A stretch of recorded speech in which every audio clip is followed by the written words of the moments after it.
Okay, so now we're on page 162 and 163, which is the Battle of the Atlantic.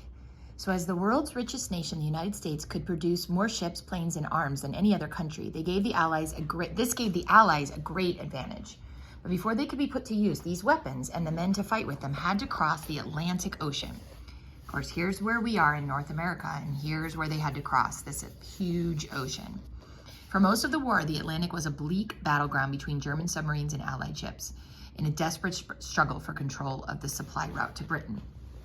British and other Allied merchant ships set off from North America in large groups known as convoys. They were protected by small warships, destroyers, corvettes, and frigates, and for some of their journey by aircraft. The destroyers carried a detection device known as ASTIC, which used sound and its echo to locate submarines under the water. Waiting for them, especially as they neared the end of the journey, was a fearsome selection of German warships, aircrafts, and mines. But the greatest danger came from submarines or U-boats, which roamed the Atlantic in groups known as wolf packs. They usually attacked on the surface where ASTIC couldn't find them, and at night where they were less easily seen.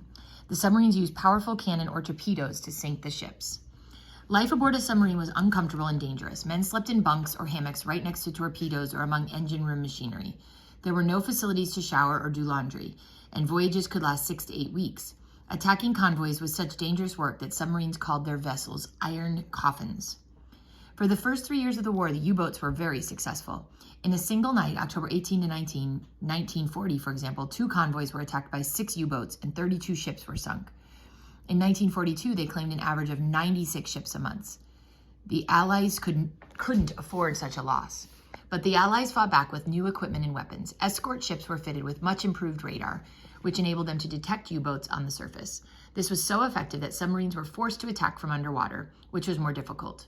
New aircraft with a long range were able to target U-boats out in the middle of the Atlantic. The Allies also managed to crack the secret code by U-boats to reveal their positions. Forewarned of an attack, the convoys were able to defend themselves more effectively. And here's a depth charge fired from an American escort destroyer. And these lucky few German submariners have escaped from their sinking vessel, and they await rescue by a Canadian ship. In March of 1943, at the height of the so-called Battle of the Atlantic, U-boats sunk 105 Allied ships. But American shipyards were building 140 cargo ships a month, which enabled them to keep supplying their allies.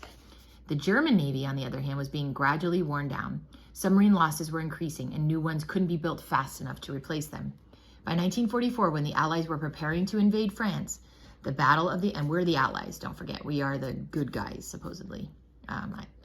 Yes. The Battle of the Atlantic was almost over. Nearly 2 million soldiers and 2 million tons of military supplies had crossed the ocean, with very few men lost. In the closing stages of the war, the average U-boat lasted only 1 or 2 missions before it was sunk. Nearly 1,200 U-boats fought in the war, and 2 out of 3 of them were sunk, with a loss of 30,000 to 40,000 men. So the United States and the Allies came over and were working to sink the German U-boats.